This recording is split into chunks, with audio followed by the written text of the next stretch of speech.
हिंदू सम्मिलनी अनुष्ठित गजपति जिला सदर महकुमा पारडाखामुंडी स्थित दांडू मारम्मा साहि हिंदू सम्मिलनी अनुष्ठित हो जाइछि। श्रीकृष्ण निकुंज सन्थ प्रिय शरण महाराज मनोज कुमार दास एन जीवरत्मा जी आपल राजू सरोज पंडा प्रमुख उपस्थित रही। अतिथि द्वारा प्रदीप प्रज्वलन कर कार्यक्रम आरंभ होता। अतिथि पुष्पगुच्छ उपढोकन दे स्वागत कर प्रारंभिक संगीत गान पर मनोज कुमार दास सभापतित्व करथिले। अतिथि माने हिंदू सम्मिलनी करिवार उद्देश्य संपर्क में निजर वक्तव्य रखिथिले। होम यज्ञ घृत यज्ञ हनुमान चालीसा होइतिला। सेतरे बालकृष्ण जेना धन्यवाद अर्पण करथिले। एही कार्यक्रम रे हरिमोहन पटनायक जगन्नाथ महापात्रंक समेत बहु मान्यगण्य व्यक्ति उपस्थित रहिथिले।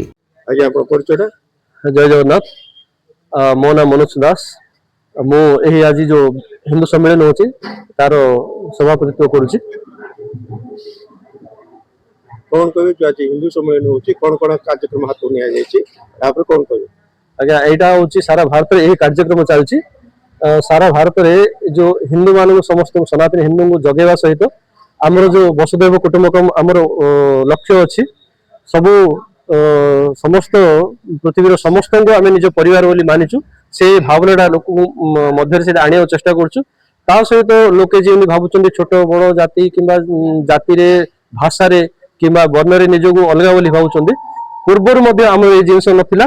पूर्व आम जो सभ्यता संस्कृति जहाँ भी थिला आम वेद शास्त्र जहाँ थिला सेही जिंस लोक भीतर सेही जिंसटा प्रचार करिया पई आ जणेवा पई ए हिंदू सम्मेलन होची।